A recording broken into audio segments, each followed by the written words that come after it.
So today I'm going to talk about why use multimedia in a vlog post.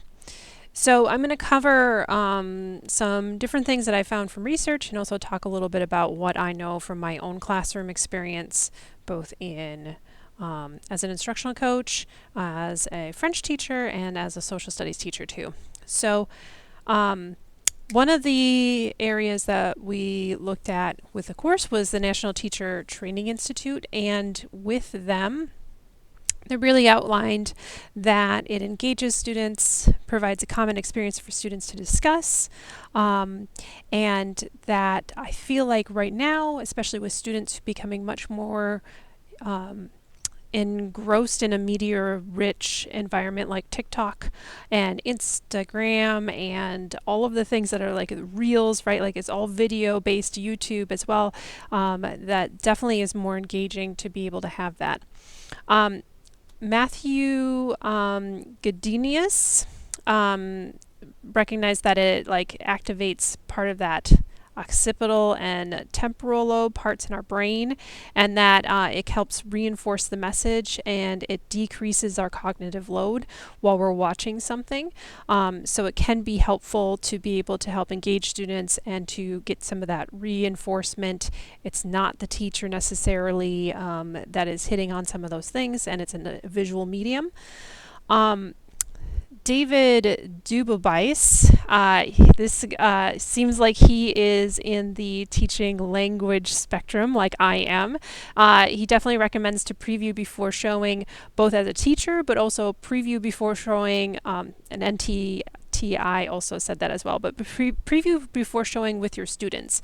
So you can give information to them, you can use the video with them before you've even used the video, right? You can talk about what you're going to see. You can ask them some sort of curious questions before they get into it. He also recommends pausing for reflection.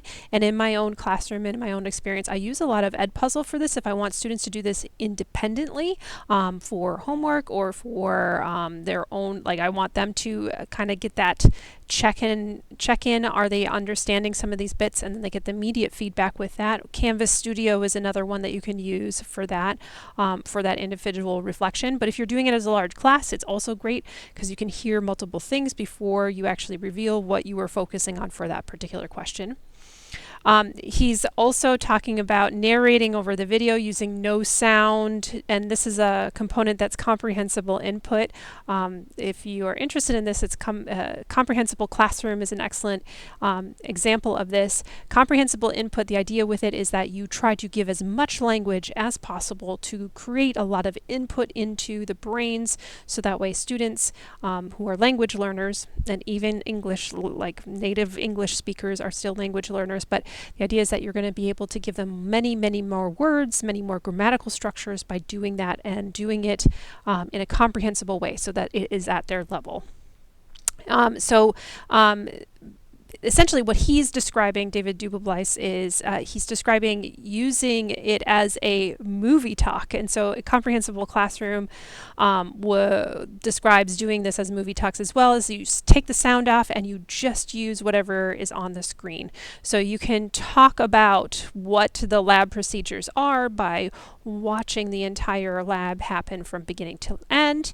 You can use it as a teachable moment from a particular clip from a movie. You can use any number of things, really. The sky is the limit. It just depends on what sort of input you want to be giving the students for that. NTTI described and said that it's good also to describe, to comment on, to assess prior knowledge, and to evaluate what they already know. So this is a great way as well. So it's like tying in multiple sort of threads to with media literacy, but also at the same time getting into that area where how do you know what you know? Let's go ahead and look at this, and then can you describe it too? So you can, with language learners who are at the upper levels, you can turn it on to them to describe instead. For the media literacy component, so NTTI talked about this as well, that you can, students can recognize media literacy. So we're looking at, can you recognize author's perspective and purpose? So why was this video produced? Especially anything that's on TikTok would be excellent for students to sort of think about what is the purpose behind that.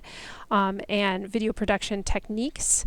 The use of music, the roles of actors, or is this a staged thing, or is it actually natural? So that who's the audience? Is it us as the viewer is the audience, or is it our eyeballs? So that way we get more clicks on the ads that they're producing. So you can definitely tie in a lot of media literacy skills with that as well. And then from the accessible classroom, something that was mentioned, it would be very important, is to use closed captions.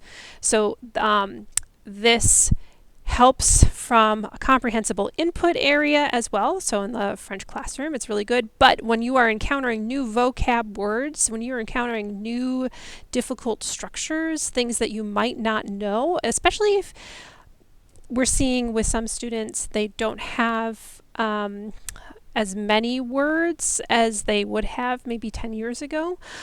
So in a social studies content area, for history or for geography or for civics, right, there's some very specific vocab words, and for any content area at the high school level, you're dealing with very specific vocab words.